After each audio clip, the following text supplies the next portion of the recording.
Good evening. I would like to call to order the November 1, 2021 Lake Washington School Board Study Session. Let the record reflect that all board members are present and participating remotely.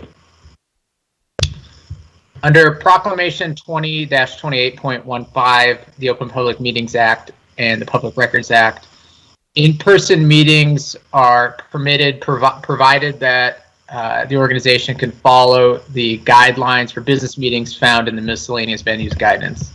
That guidance states that governing bodies of public agencies opting to host in-person public meetings are permitted with no restrictions on capacity and no physical distancing requirements, but all applicable face covering requirements as outlined in Proclamation 20-25 must be followed. The board values public participation and engagement in the meetings of the board. This board will also continue to comply with all laws related to open public meetings and the current emergency proclamations. If the guidance cannot be followed and the requirements cannot be met, the school board must hold its meetings remotely. Due to recent non-compliance at our board meetings, the board is determined to hold meetings remotely. At this time, it is planned that all board meetings for the month of November will be held remotely unless there are changes in the guidance provided. Board meetings, study sessions, and special board meetings will continue to be live streamed on the district's website, www.lwsd.org. If you are unable to live stream the meeting, you may call to listen, and the phone number for that is 425-936-2813. The conference ID number is 37127. The first topic for tonight's study session is continued discussion of the board's work plan. Dr. Holman, can you kick us off, please? Absolutely, thank you. And I thought, anytime we have discussions such as these, it's always helpful to go back to the policies that help guide us. And so I want to start by just I'll share my screen here so that we all can just have a reminder of the annual work plan, the process associated with that. And as we all know, COVID really has wreaked some havoc on processes and procedures, but this is a good reminder of really what is the expected process and annual cycle that we want to go through. And so you can see here governance culture policy number 6. The board will follow an annual work plan that includes continual monitoring and review of all policies, engagement sessions with the community, students, and other stakeholder groups, and activities to improve board performance. The annual 6.1, the annual planning cycle will end each year by June 30 to allow the superintendent to properly align internal operational systems and processes. 6.2, the board's annual work plan for the next year will include these things: scheduled engagement sessions with the community and stakeholder groups and persons, governance process improvement activities, including orientation and training of candidates and new board members in the board's governance process, and other discussions by the board about means to improve its own performance, especially board member knowledge and skills. C, scheduled monitoring of all policies. D, other events and activities that are part of the board's responsibilities and interests. It's just, to me, it's intriguing given the request of the board last time. Really, part of the annual work plan process is to be identifying the engagement of the board. And so while it didn't fit within this timeline and cycle, I'm glad we're revisiting this. We had good conversations. I did with all of you in the last week, and this, to me, really is a good launch point as we move forward. And so tonight, the specific request was to have discussion and conversation around board linkage, kind of the when, the how, who does the board engage with, and I offered to connect with all of you, and I met with Eric first and then pairs after that. And so what I did, and it's in board docs, I took 5, 6, 8 pages of notes from those conversations, and I tried to narrow it in on what I believed was some commonalities in some key areas. And so I want to go ahead and share my screen with that document. You'll also find it in the study session portion of board docs.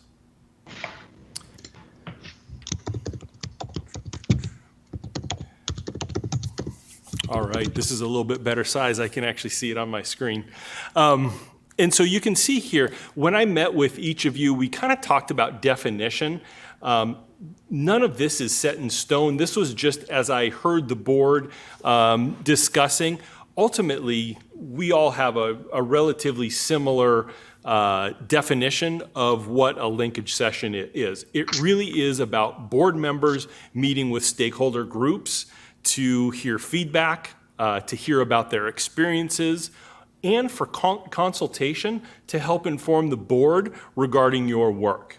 And so, as I kind of heard each of you talk about it, that's really what I kind of landed on, kind of the three components of it. Feedback is important around your work. Experiences that stakeholders are having within our organization or in response to our organization, or the board may say, we're thinking about something and we want to get information from you around a specific topic. And so that's what I heard from everyone.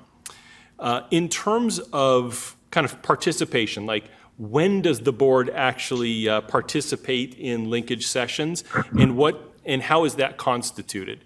And so this was each of you that I met with, it kind of, it was an evolving conversation every time we talked about it, because there really were two specific purposes identified in terms of how the board views linkage. One is with the full board, and that allows the board to identify a very specific area of interest. It's probably maybe a little bit larger, a little bit differently orchestrated, if you will. I recall just back maybe, it was when Dr. Pierce was superintendent, we held in the boardroom here a linkage session regarding special education. And we had, if I remember correctly, families and staff, and if we had 5 different kind of tables set up, and it was facilitated but everyone was in the same room having similar conversations. And so that really was a full board experience around a very specific topic that the board wanted to receive. And I would constitute that as to receive feedback from the community around their experiences within our special education program.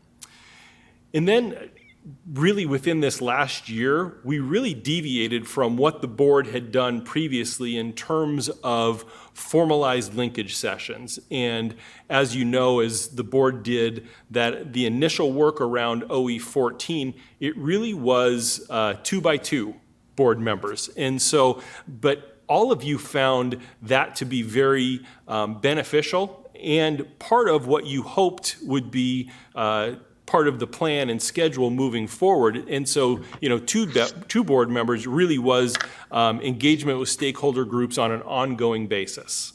That's kind of what I heard, is that's a nice way of just kind of continually connecting and checking in with different stakeholder groups. Another question I asked was around timing. So when should the board be doing linkages, and how often? And for the full board scheduled linkage sessions, I would say it was about quarterly, probably 3 times during the school year. Very planned out, part of the work plan connected directly to the work plan, an area of interest for the board. But then I think I heard each of you also say that really those 2x2 conversations with community groups, stakeholders, really board members should be participating in those monthly, because that's how you're, at a minimum, that's how you're going to maintain engagement with the different stakeholder groups that you've already engaged with, but also stakeholder groups that you want to participate and hear from. When I heard from you about the different groups, you can see there is one specific group called out, and that's students. All 5 of you were very specific that we need to be more purposeful about how we are having students participate with the board for the purposes of feedback, experience, and consultation. And so heard that loud and clear. We have some structures in place, but also I heard there's other groups of students that you also want to be talking with. That could be with the full board, but that could also be with smaller groups of board members. And then there are stakeholder groups related to the board's work plan, meaning there may be work on the agenda ahead that we may need to determine, what is the stakeholder group that the board wants to consult with or receive feedback on. But also I heard the stakeholder groups that you engaged with over this last year, there's a strong interest to maintain those relationships for ongoing dialogue and connection. In terms of topic development, kind of two specific things. One, just the concept of equity. I heard other kind of topics and content and things like that. Predominantly, all five of you said that is a topic that you want to maintain linkage conversations with the community about. And then the others really are directly related to the board's work plan. And so, those linkage sessions will evolve over time and dependent on the work that the board is focused on. And then in terms of facilitation, the last component here, and we've talked about this over the last year. There's pros and cons to how we facilitated last year and otherwise, but predominantly I did hear that having staff facilitate and take notes for the board so that you can be present and engaged in those linkages was beneficial. And so that's my my consolidation of all of my notes. There's some additional details, obviously, in my notes, but that's where I landed. And so I think it'd be great for us to have a conversation about pieces that you either agree, disagree, or just discussion points.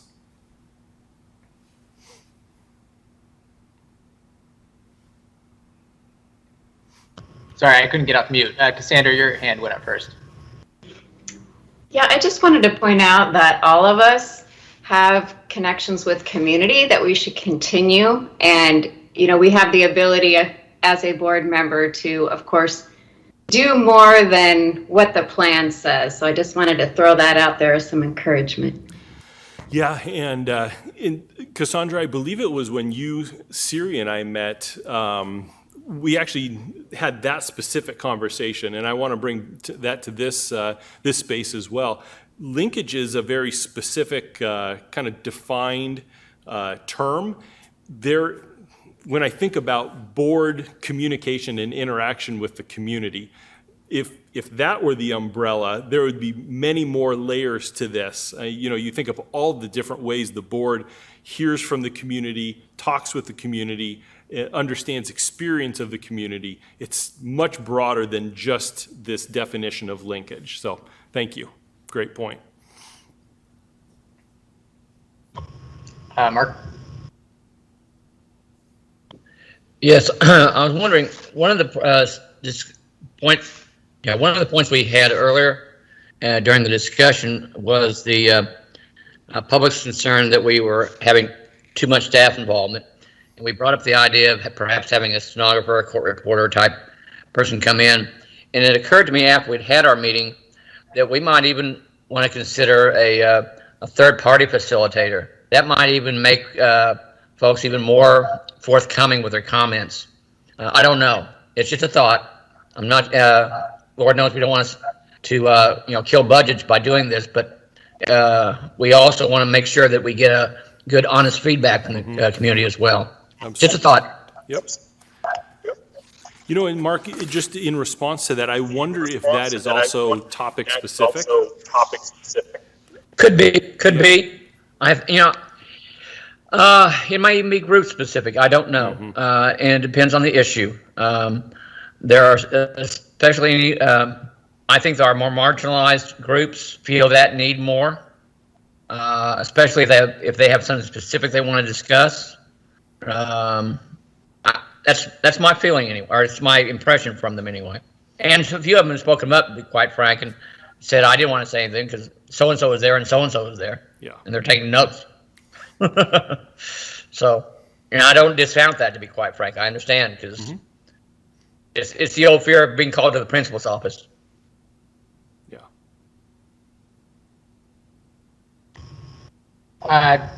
Director Bleasner, you go ahead and go next, and I'll go.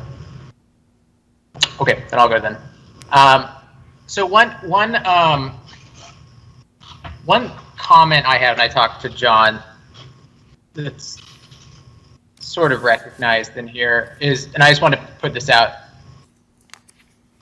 in the meeting, is that I view linkages as an opportunity for me as a board member to listen. I suppose there's also an argument to be made that for a linkage, it's more of a dialogue between the board and the participants.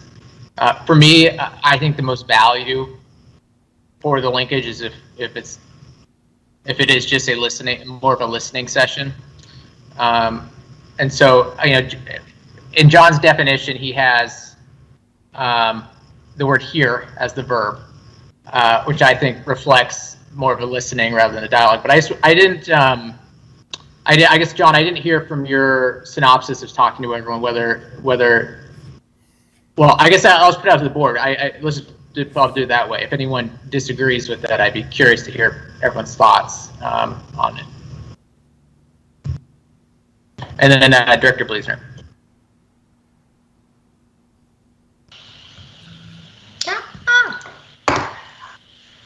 So just real quickly, thank you for putting this together. It's actually helpful to have something to work from. To just sort of respond to your question, Eric, in regards to listening, I do believe linkages are about listening and hearing from that. You might need to do some clarifying questions to make sure that you get down to the depth you want to, but for the most part, it really is just working and hearing from our community on specific topics. I think the topic development equity, I know the other piece we had at one point in time back when we initially did this was also what does a learning environment look like? And so I do think that that's another topic that we have coming down in regards not just to facilities, but actual learning environment with remote option and just sort of what does that vision look like, and having those conversations with key stakeholders in that setting. And I do think the option of facilitators is probably highly dependent upon the topic at hand. I know when we did the long-term facility task force, having another facilitator be able to just dedicate the time to it was highly valuable, just because it just gave that opportunity and be able to sort of lead those. So I do think that's important as well. Students, I would encourage that we do on a more regular basis. That would be my one concern with this. I don't think quarterly actually is enough. I think we should be, and the one thing I don't see in that I had mentioned was school visits, actually going out within the school to see it and having a purpose in which we do so. Whether that's a linkage or it's another angle of board engagement in some regards, I do think that's an important piece for to be out within our schools in a consistent fashion. So that's just another component.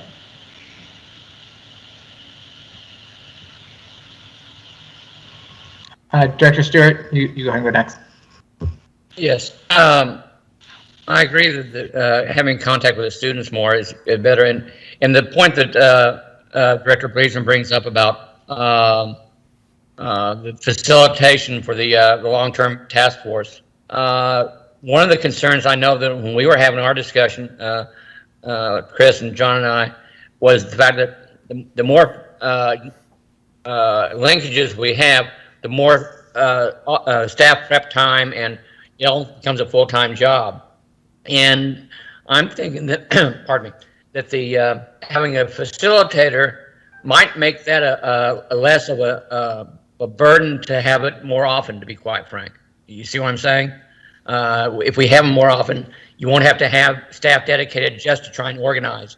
We can have the facilitators work on that as well. And not to have you divorced from it entirely, but I want to make sure that the stakeholders that we're talking to feel like they're not outnumbered.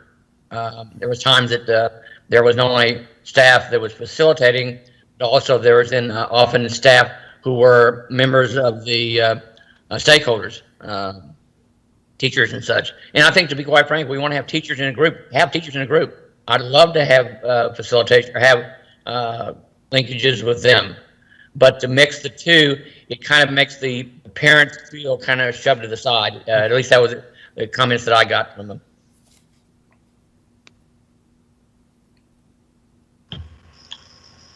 Director Carlson, you can go first, and then I'll go. Okay, thanks. So a couple comments. First, I think, John, you really have captured the conversation quite well. I'm not worried about any major holes here. With regard to school visits, I would push back on that. That is not something I feel we ever need to do formally as a board, because every time I've invited myself to a PTSA meeting, they have been happy to have me. So that isn't a routine thing, but that is something I've done recurrently in the past, and it's not a problem. So I don't see any reason that we as a board need to systematically be reaching out to buildings. As far as facilitation goes, I think John's point about it being or maybe it was Siri's point about it being context dependent is a good one. There are going to be big issues like the facilities issue where a dedicated facilitator makes a lot of sense. But as a rolling thing, I'm not sure that having a facilitator, that it makes sense to have a full-time facilitator on our staff. My last question on the students is I am happy to meet with students on an irregular basis. I am not happy making it a regular thing until we know why we're meeting with students on a regular basis. And maybe it's just because I actually have a high school student in the house. I feel like I hear a lot from high school students already. So that's something that I don't feel a need to connect with that group more than I already do.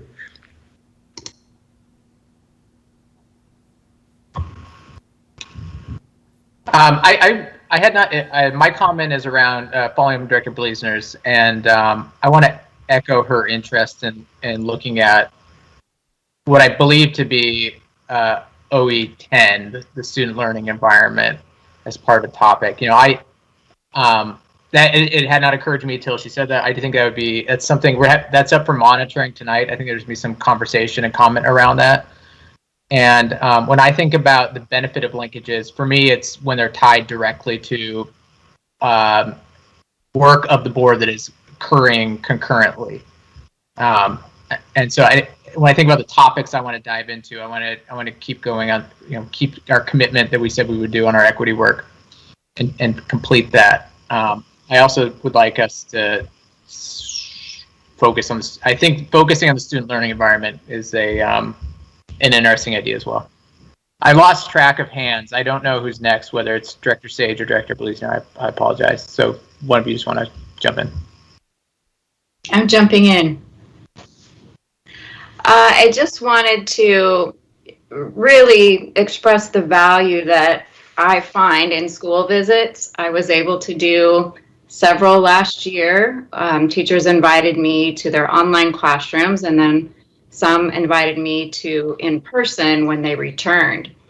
And the amazing things that our teachers are doing and the things that they might need support with are really only obvious if you are able to visit the classroom. And when we're talking about the learning environment and trying to create that environment that we envision for our kids and our future, I highly recommend school visits.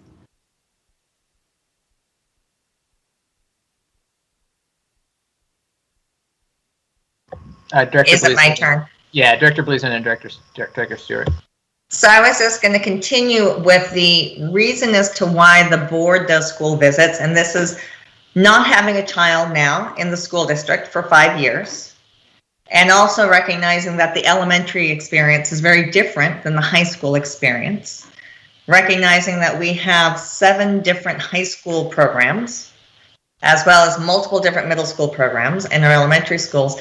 The value of being able to have very targeted thoughts for school visit, if safety and inclusion is one of the pieces we're looking at and welcoming, going into those school environments during the day and being able to have an experience as a board so that we can have that conversation of what we see and what is done is highly valuable. So I recognize you have a high school student, but that is one student. I do think it is important to consider the breadth of what exists out there, and I think it's important as a board that we do consider that. Encourage school visits. I can go and I have my personal experience. How do we bring that together to the board in which to forward the board? So I do think that's the key point as to why I would recommend strongly and highly that we consider options of how we do that and bring that forward.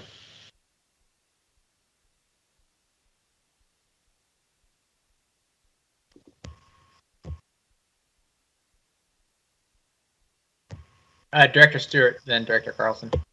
Two things. One, going, it seems like a way far back, but back to the listening portion of the sessions.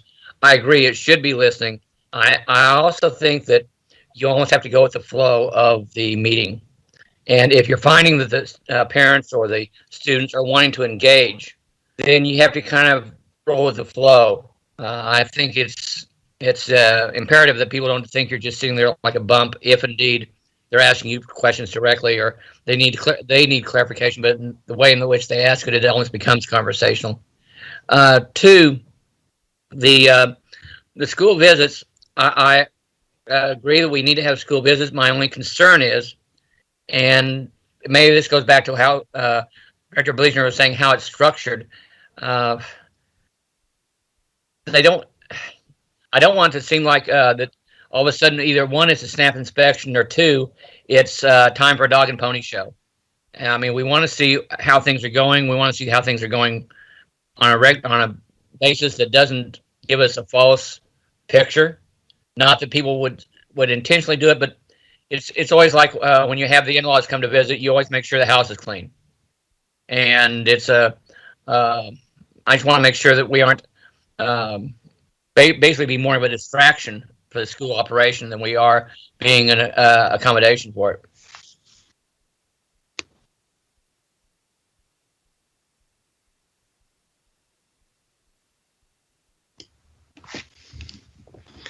So I can't dispute that they can be valuable. I will strongly dispute that they need to be required for every school board member, and here's why. I've got a job with a limited number of vacation days per year.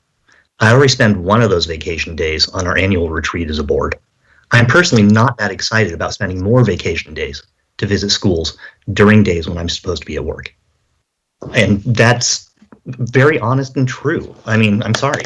If we want board members who have jobs, making school visits mandatory for board members is a bad idea. Anyway, that's all.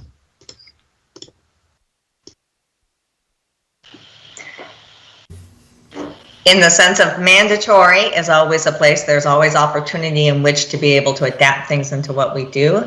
Having them consistently scheduled in a way that they can be participated in specifically, I do think is highly valuable. John, you want to jump in? The concept of school visits, I know for me, anytime I go into a school, I learn something different than I may have thought about before, or when I think about, we just adopted a new math program, and here we heard a presentation from staff, and the board adopted it, and it's good dialogue, and then I go into a classroom, and it provides a different context for me to actually see students interacting with the materials and the teacher, and then to hear teachers talk about what was implementation like, and what are the things they're actually working through as they're doing that. That's very operational, and so for me that's very, very beneficial. But when I think about the learning environment in OE 10, for the board to have tangible kind of experiences to be able to reflect on. And to Chris's point, I think individual board members expressing their experiences can provide that context for other board members as well. And so I think there's ways to accomplish that for the entire board, even if not every board member is participating in a school visit. And having 5, 6, 10 people in the same environment, that is actually pretty tough to accomplish. And so appreciate the dialogue around this. Director Bleasner and then Director Stewart. So if I were to think of this year and some of the work, some of the key things I would like to visit, one is online classes, especially in our elementary, as to what's happening there, and our high school, as well as inclusion. And in our inclusionary schools, to have an understanding of what those practices mean in practice. So I think those are sort of the key things I think of some of our big issues going down that would be helpful for me, in which we go through and make these decisions and discussions.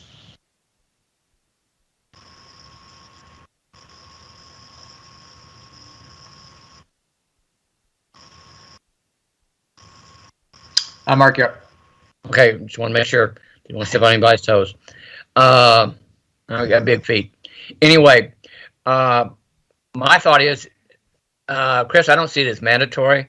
I see it as, let's work. How do we've always worked as a team. God knows your strength is sciences and math, and God knows that's not mine. And we've all got our strengths and our abilities to do what we can do.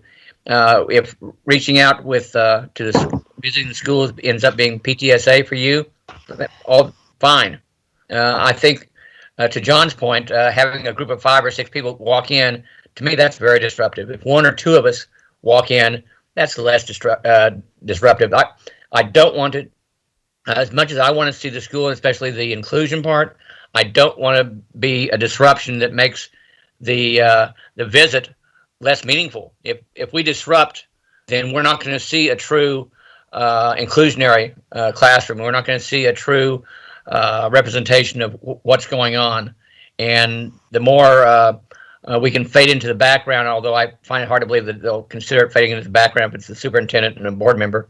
But still, I'd like to make it as subtle as possible to make, if we have co-teaching and I want to go visit co-teaching, I want to see how it works. I don't want to feel like all of a sudden we've thrown a monkey wrench into something that's very, very difficult to do. It's like playing partners in a tennis match, or for that matter, marriage. You really have to define your roles, and I don't want to throw an extra person into that would disrupt it.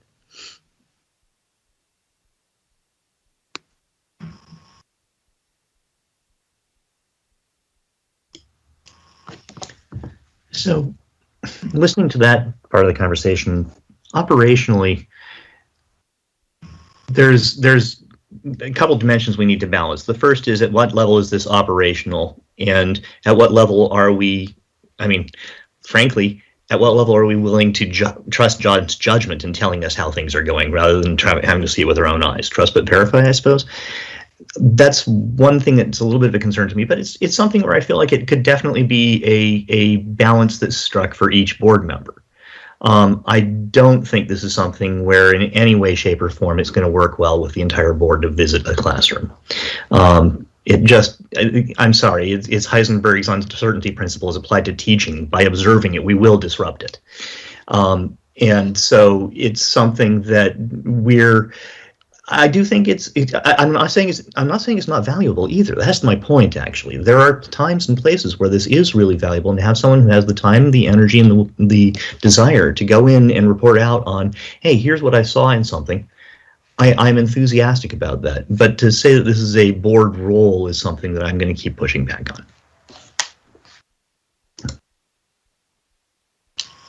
on. Director Bleasner. I think the key thing to have is a systematic way in which school visits can occur that aren't just dependent on a board member asking for it to happen, but is actually built in as a piece of the options that go forward in which to participate. So that perhaps there are 2 topics that we want to be able to see occurring within our schools. So you might have 3 board members who go with other staff, and you break into different classrooms that you go out. So somebody sees a 2nd grade, somebody sees a 5th grade, and then you have that conversation. I had this opportunity to do this with dyslexia work that was going on to different areas, as well as inclusion. It informs my work, but the reality is the value of having multiple pieces to be able to bring that together. But the challenge is it's not systematic. And that's the piece that I would say I think is important, especially as you have board members at different stages with children within the system, as you have new board members come on, other board members leave. I think it's just a way of how you set groundwork. So that would be my reason as to why it needs to be built in as a concept. Director Stewart? Yeah, I agree that it needs to be systematic only for the reason that if it isn't, then it falls through the cracks and it never gets done. If we set up a schedule, if you will, a system, a matrix for why, when it's going to be done, what topics we're looking at, what issues we're looking at, however it breaks out, if we don't have that kind of a system in place, it does fall through the cracks. Oh, gee, we meant to go there last week. Oh, well, we'll try it again next week. And to Chris's point, not everybody has a schedule that is that flexible. Some are more flexible than others, and I have no problem understanding that whatsoever. But I do like the idea of making it systematic from the perspective of there's a schedule, we know when we're going to do it. I still remain a little concerned about the dog and pony show aspect, but that's just me, and I think there's no way of getting around it, to be quite frank. There's no way of getting around it because you don't want to surprise the teacher because then they go into shock. You don't want to surprise the kids because then they get a little bit disruptive themselves. So it's just going to be, I think that the more subtle it is with 1 to 2 people, the better. If they spread out and go into different classrooms, I'll say spread out as opposed to break in because I don't want to be accused of breaking in and entering any place. I think it's, it's a matter of just organizing it, to be quite frank. Johnny, go ahead. And so it would be important for the board to distinguish, do you believe this is part of linkage or work plan? And if work plan, I would advise us to just update GC6, because if it's a value of the board and the board wants to see it as ongoing, what policy does is it outlives all of us. And if it's something that the board sees as a value, then embedding that into GC6 and then GC6, is it F, the form, it actually then provides a construct that then helps it to become systematic rather than just kind of a one-off conversation board member superintendent. So that's a recommendation I would make, is defining this as linkage or not, and then if not, then adding it to GC6 as part of the work plan.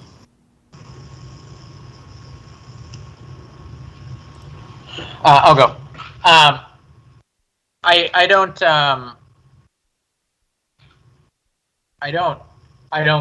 view the suggestion of doing school visits as part of linkage work.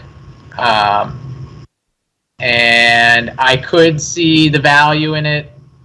I could think of hypotheticals where for particular work, as part of particular topics the board is undertaking, where there could be value in having that. But I don't. It's hard for me to think of a systemic reason for embedding this idea in policy for the work of the board. Director Carlson? You actually said it better than I was going to. I would second that point simply from the perspective that, I was trying to think of what I could get out of going into a specific classroom to watch, and that is getting the firsthand knowledge of something. And in practice, linkage sessions are supposed to give us the firsthand experience of the lived experience of the people who are exposed to the system. And John's reports are supposed to give us a systematic perspective on how he thinks it's going. Between those two, I honestly don't think that my personal perspective is going to make much of a difference relative to linkage with communities of people who are experiencing something and listening to them carefully and listening to John when John and his team make their reports on a regular basis. So I'm also quite skeptical of formally putting this into linkages as a piece of our system. I think the linkages, there's no question, but I don't need firsthand experience. I need trusted voices giving me advice from both within and without the system.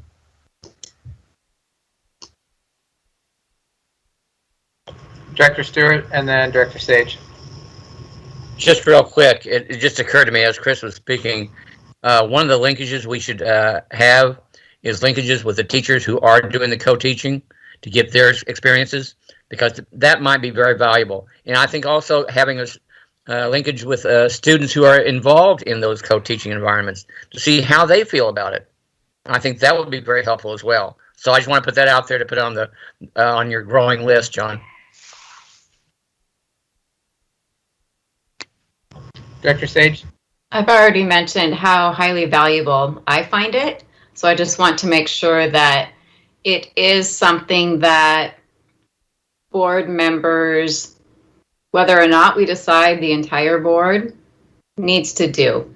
We need to be able to see, is our strategic vision and mission, is it being carried out in our schools? Do the students seem like they feel welcomed and safe? I really value seeing the relationships in the schools and the teachers and the way in which they're able to interact with kids, especially right now when we have a lot of social, emotional recovery from the isolation of the pandemic and being at home for so long. Really valuable for me to be able to see what that looks like.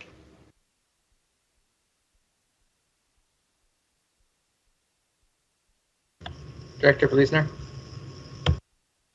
I would just second what Director Sage's comments in regards to just the value of observation and all those pieces. Anytime you're looking to try to understand where things are, you try to collect information from multiple angles, and observation is one of those.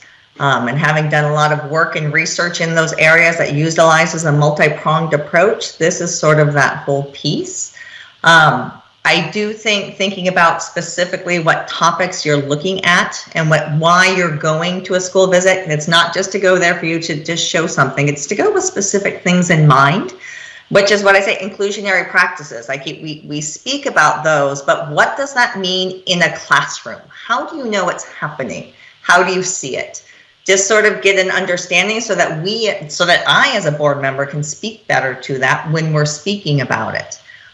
So I think it's almost a professional development concept. And I do think there is value in observation. It's just another component.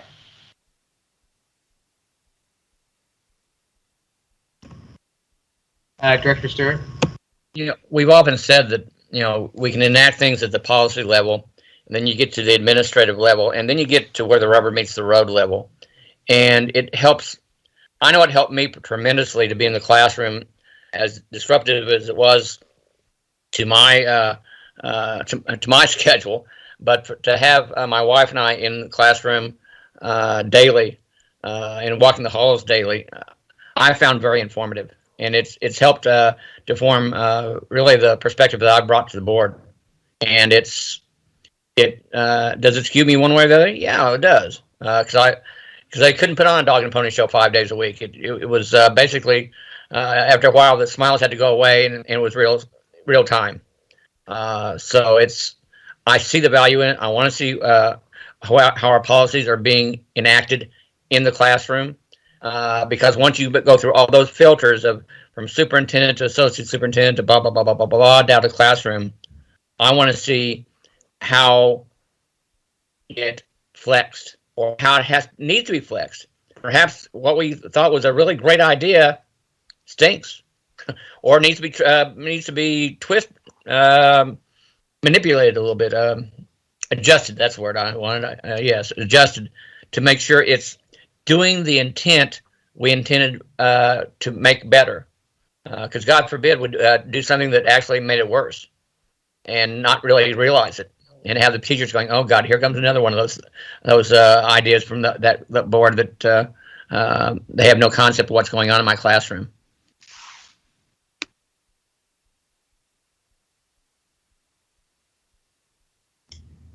I hear you, Mark. I'm struggling with, I mean, we all, like it or not, if you are on the board when you've got a kid in school, you know the moment that you're a school board member in a classroom, it's a different dynamic than if there wasn't a school board member in the classroom. It just happens. And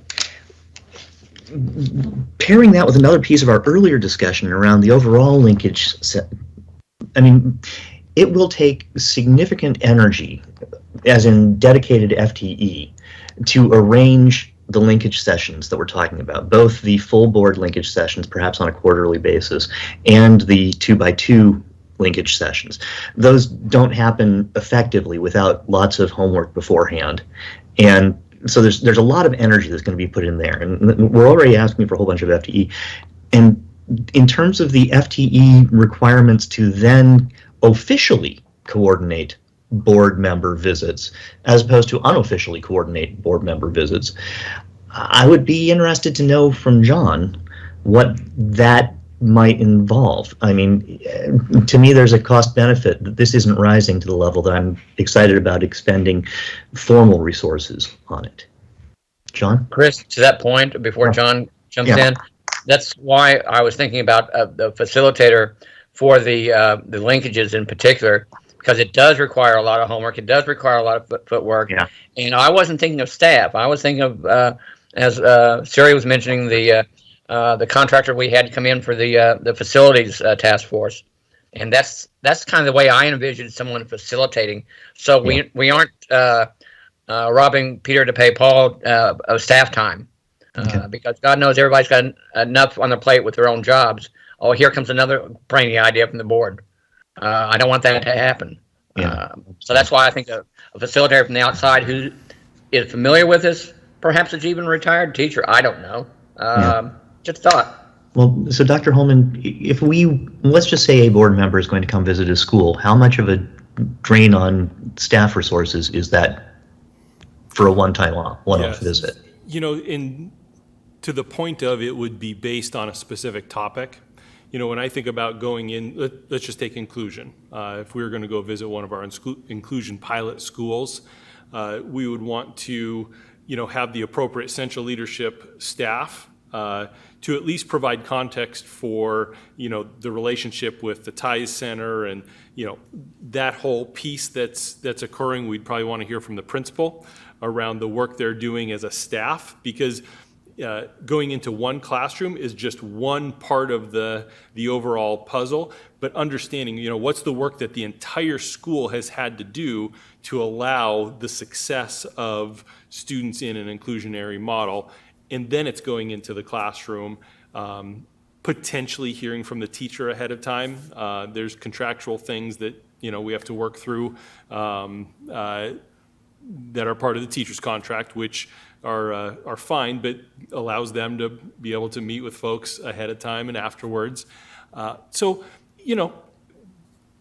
that said, when I think about those types of experiences, I also think those are beneficial, because it also helps, centrally, it helps building administration, it helps teacher to kind of think through, what are we doing and why are we doing those, and to be able to articulate that actually helps improve.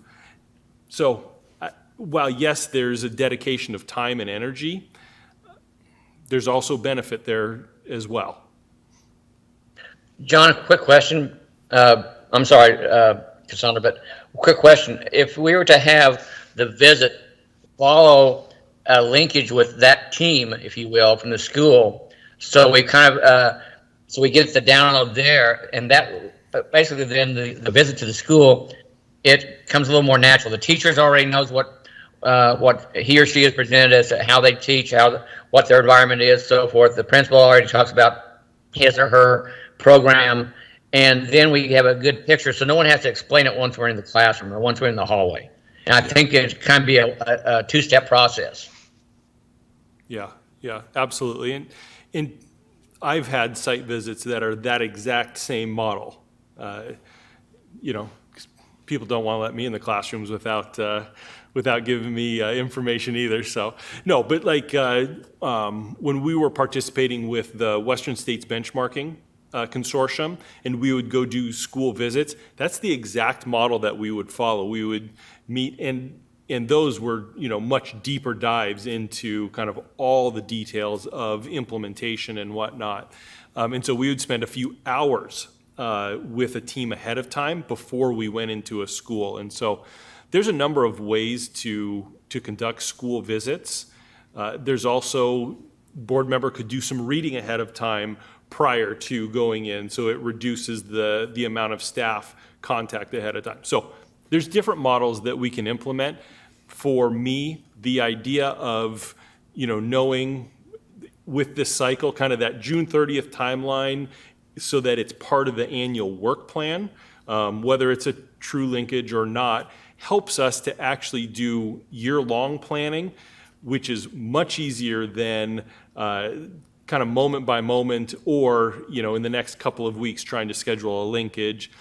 Because I know Diane's not going to come on and talk about the amount of work it takes to schedule linkages, but it is a significant part of her time, because it's outreach, it's customer service, it's answering questions. Because anytime you're asking a group of people, whether you're going into their classroom or whether you're asking them to come meet, there's always questions, there's, details that, at times we don't even think of. And so kind of to Chris's point, there's a dedication of staff time that if we can be proactive about it and do it planfully from the outset, that allows us to do it better. Hopefully this is my final comment on this subject, but as someone who is elected by the community to be a voice for the community, I feel this is my job and I love to do it.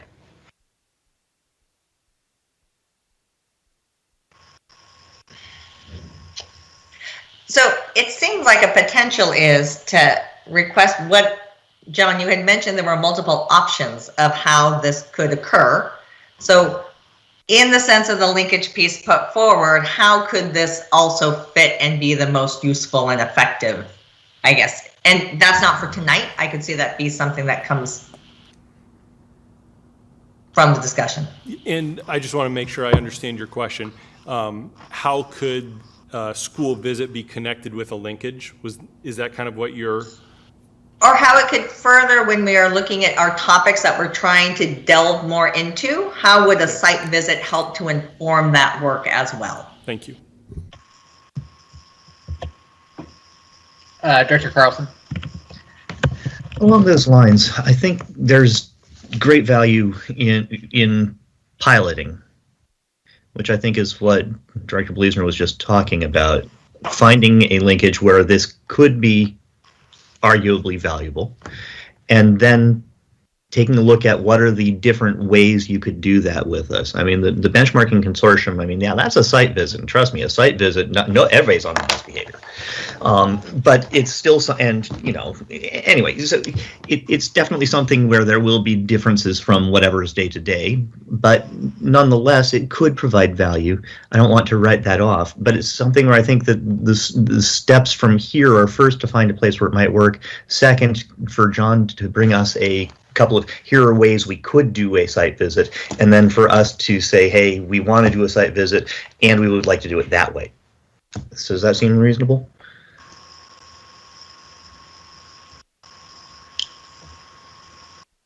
Does to me.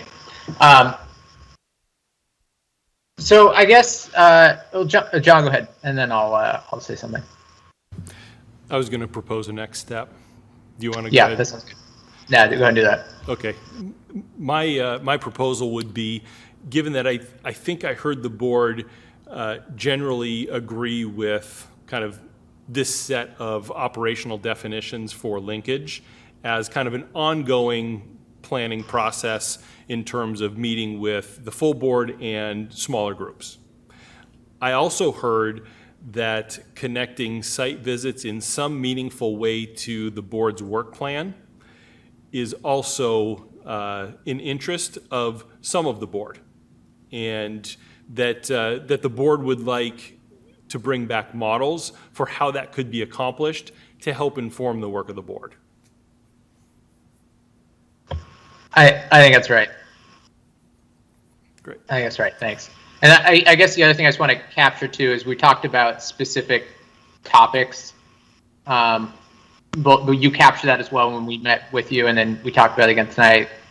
In addition to the equity work, I heard interest from at least some of the board of focusing on OE10,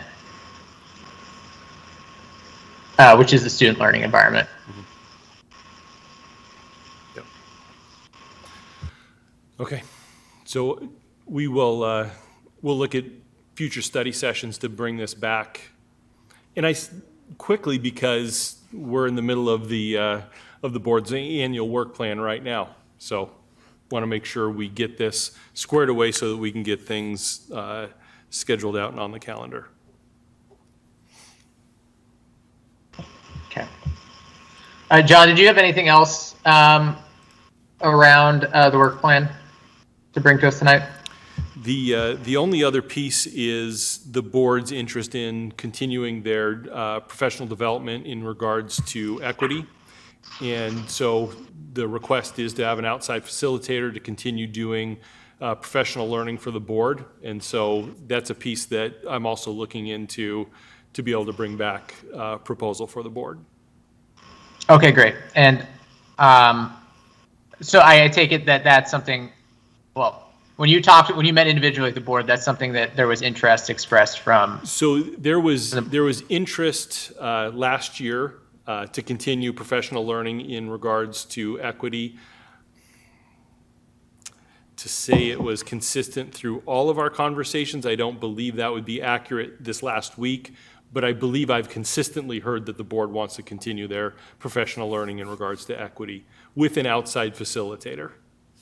And I just remembered that when the board adopted our resolution not too long ago, that is something we resolved to do as well. Yes. So there you are. Director Stewart,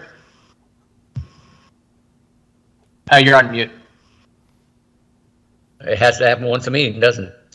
I agree. It's something that, one, was in our resolution, but two, it's not like a one-time shot. It's a regular booster. I can't say that we all came away from the end of that session in the same place necessarily. I think we all had progress through it, but that's not to say there's not a hell of a lot more progress that needs to be made on a lot of angles, a lot of issues within the equity issue. I think there's a number of them that we probably didn't get a chance to even touch, and I think that we need to broaden that too. So it's more than one facilitator, to be quite frank. That one hits one topic, one hits another area. One has kind of the broad stroke. Just a few thoughts there, but I agree. It's in the resolution, so let's not drop it.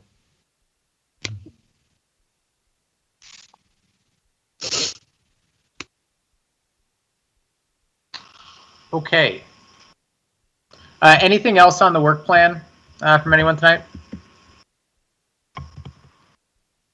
Okay, the second topic for tonight's study session is a continued discussion of the 2022 legislative priorities. Dr. Holman, can you kick us off on that?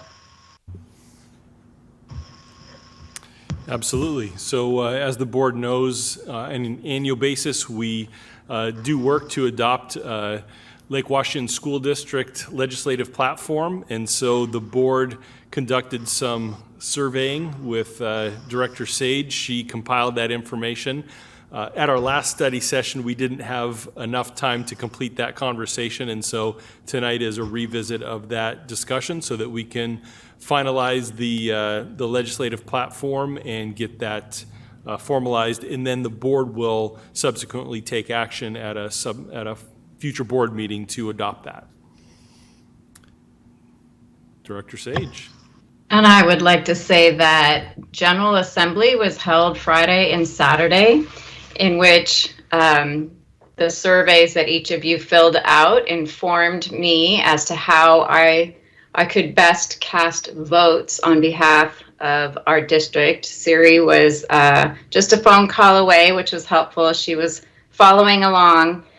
It was very interesting to hear from people in districts across the state and the things that they're struggling with, and what they need and what they would like to advocate for. So we don't yet have the results from WASDA of what passed and what didn't pass.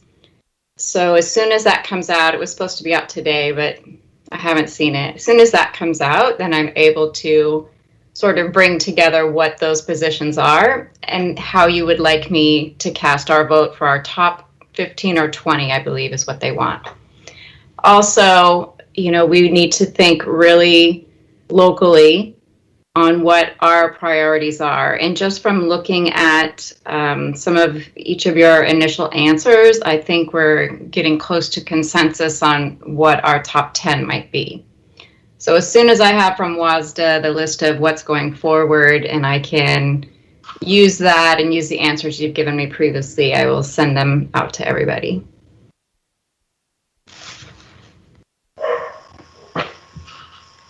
Thanks. Trying to think if there's anything I want to add. So I guess I have a question based on as what I'll do. I have a question. Based on the Legislative Assembly, did you have a sense of any particular topics that were going to be pushed harder statewide by other districts and by WASDA this year?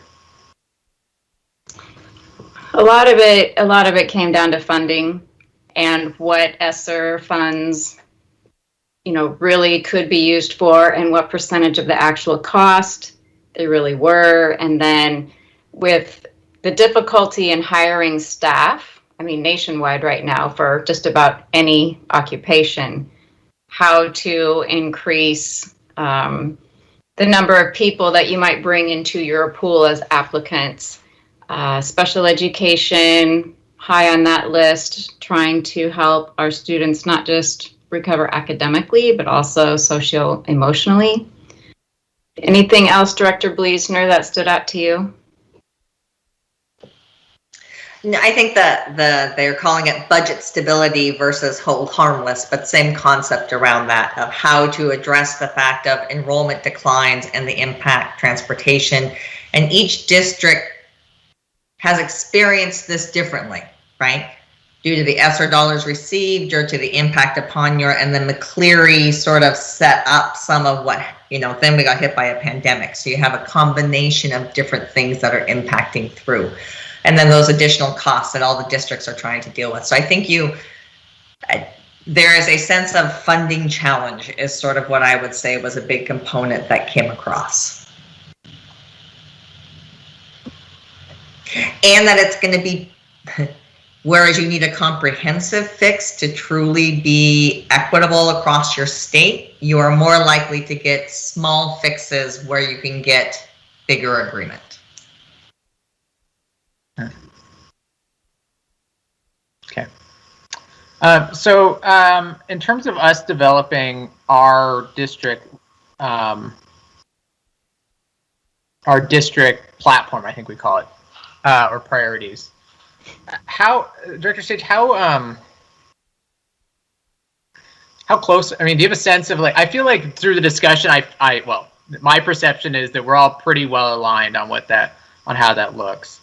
Do you have a sense of what timeline we should be looking at in terms of finalizing that? If we want to be effective, when should we have that done? So I think it can be done at our next board meeting. Let me just tell you that some of the things that came out for us, and I also included John's, how he ranked things off to the side. I didn't include it in our board, but I would say that it's pretty similar in the top 7 or 10, John. So what comes up right now is support for special education, funding behavioral support services and social emotional, employee benefits, construction, and fully funded staffing levels. Those seem to be rising to the top. And that seems, if memory serves me right, that's fairly similar to what we had last year. Yes, very, very similar to what we had last year. Which makes sense. given the context of what's happened in the last 18 months. Sorry. Oh, sorry, go ahead. Did you want to weigh in, John? My question is about the fully funded staffing levels. Is that the prototypical school model funding? That's or actually a separate item, but prototypical school model, I think, fell in our top 10 somewhere. Yeah, yeah. Will you remind me of the fully funded staffing levels? Like what was behind that? I just don't have it pulled up right now. Right. I don't have it. It's legislative position 7.1.B.3. I could go look it up. That's all I needed right there. No. Well, and the reason I ask is, you know, when I think of big, high impact categories, funding of the prototypical school model in alignment with the recommendations of the work group that's been focused on that, I think it was for 2 years. And I know when they came to the legislative, not assembly, but the meeting we go to in January, February, you know, they really have that mapped out, what the prototypical school model should be funding for school districts. And so without remembering what the fully funded staffing levels piece is compared to that, that's why for me, I kind of lean towards the prototypical school model, because that's very holistic in what it looks at if it's thinking about the committee's work. So when I send our top 20 out, I will send the handbook again so you can look up that particular, how each one reads. And then I'm just going to ask you to rank order those 20. So we'll have a chance to do it all again. Director Stewart? Quick question, Cassandra. The one issue that you and I discussed, where they were trying to take out special needs and so forth, was that corrected, or did they not adopt it, or what? So it wasn't trying to take out the link to IDEA. It was a state-focused issue rather than a federal-focused issue. So they have the federal position of full funding on IDEA, and then there was a state position for fully funding special education that didn't have the words IDEA in it because it's a federal rather than a state position. Okay, I just want to make sure, because it was the way it looked, it was not pleasant. Another point I wanted to make, as we're looking at our legislative priorities and we're talking about whether it's the funding mechanism for FTEs or whatever, I'd like us to present it and think about it from a student perspective as opposed to how to make a district work better. I think that as we talk to legislators and we demonstrate how it affects students, the impact on buses, getting kids up before the crack of dawn, whatever it might be, let's try and address it from that student perspective more so than the needs of a district to build buildings. I think if we point out the elbow-to-elbow classrooms and that sort of thing, we can have better reception. I see what you're saying, and you and I discussed this previously, yep. But without being able to fully fund the staff, right, then we can't do any of those things. I mean, we definitely got that message across last year on the $19.2 million that we needed to come up with locally to implement special education to meet our students' needs. So unfortunately, so much of it comes back to funding in order to do what our students need. Exactly. That's my point. The idea of when we're talking about funding, we're talking about the impact on students. I think that makes it effective, to be quite frank. So when we get to actually holding meetings with legislators, there'll be plenty of stories and examples, and we're going to do some more videos this year and let them see in 90 seconds what we're talking about. Chris. So, Director Sage, I just wanted to say a huge thank you. You have put more energy into this than I have seen in 14 years on a school board, and it is not easy. The truth is that at some level, the state is losing focus on an ability to communicate to our legislators. When you got a list of, here are our 50 things we care about, nobody remembers what any of them are. And so it is really incumbent upon us, and thank you so much for doing your best to make it easy for us to do that, to distill this down to 10 or preferably 3 things that we really can keep hammering on with our legislators. So thank you again. This is not easy stuff, and you've done a great job. Thank you. Can't remember, Eric or Siri? Always letting me go. All right. So the one thing just to make sure on our legislative is online learning and funding to be able, because that's part of that learning environment so I do think that needs to be a push since we're in the second year of the budget cycle. So as we think of those priorities, that would be one, because that's a policy shift. Right. And that might be budget impacts, but a policy shift. Right. That might be in our top 20. But I think we would even want to target that local pretty heavily, even more so, because we do have capacity to do things. Right. And it having the ability to have online learning funded at full FTE instead of 75% FTE gives us so many options and gives students so many options. We had discussed previously, what if a student could take one class online of their choosing to meet their graduation requirements and then have the late arrival to school that they need due to anxiety or whatever reason they have that they need that late arrival to school? Or what about, say, kids who go through Stella Scala and learn Latin that want to continue, and we don't offer Latin, so they can take it online for their language if that's what they so choose to do. So giving flexibility and opportunities. Or one of my kids really needed another math past AP BC Calc. He could have done that as well. So I think making sure we can fully fund those options is going to be vital for our innovation in the future. I think Eric's hand, sorry. I was going to shift gears ever so slightly, so I actually do want to hear from John first. Okay. So Director Bleasner took a little You're bit muted, John. Director Bleasner took just a little bit of my thunder. When I think about the levies that the board just approved for the February 2022 ballot, and I think of our capital projects levy, 90% of the funding for our technology program and our facilities maintenance program comes from the local community. And so when I think about, basic education, technology is basic education.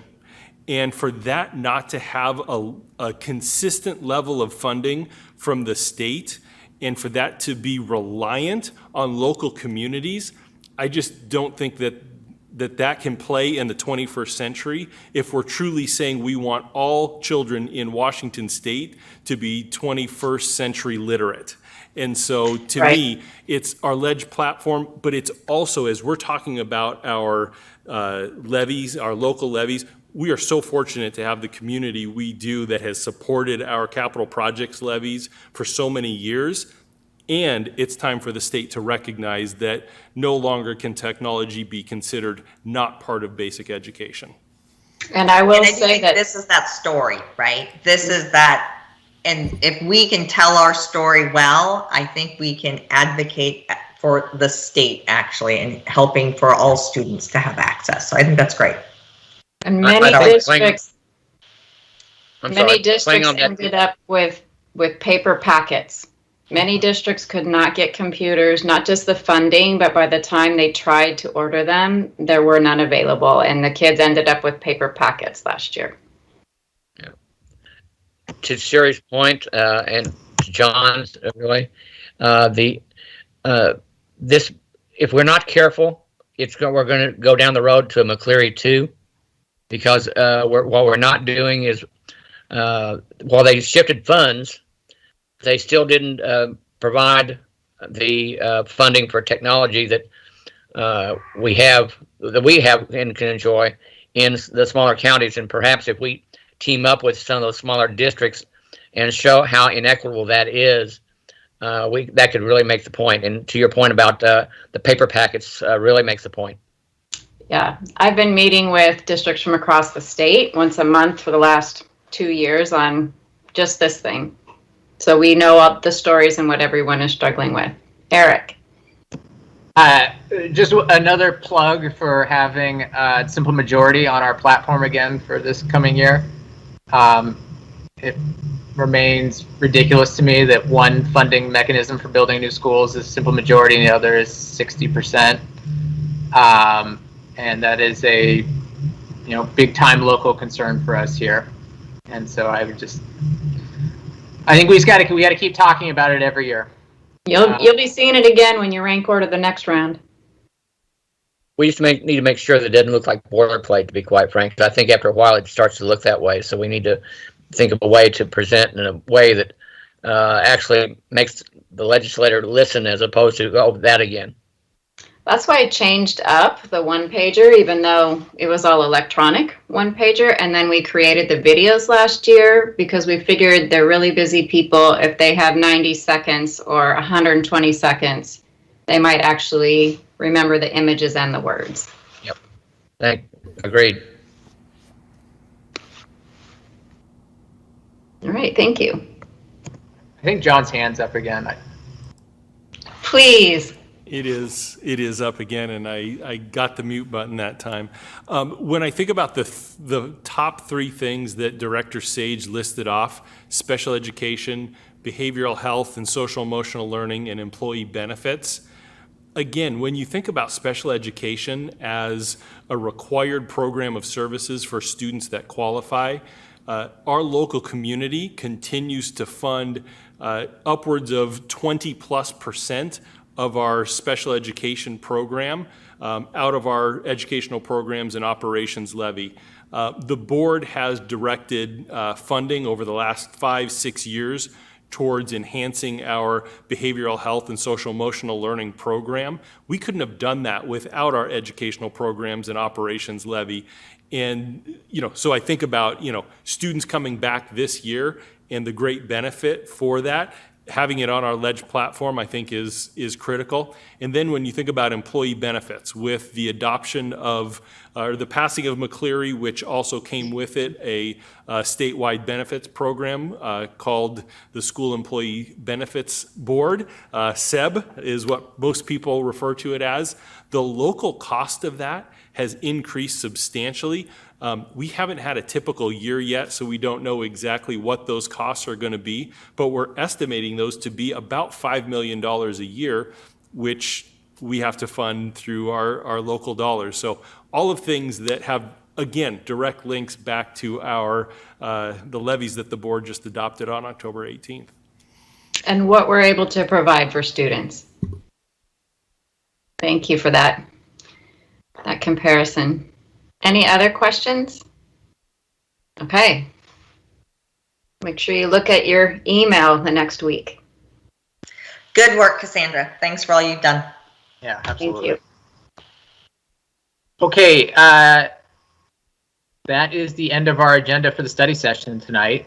Following tonight's study session, there's a board meeting at 7 p.m. This meeting will also be held remotely. And so since there are no other agenda items, the November 1 study session is now adjourned. I'll see everyone back at 7.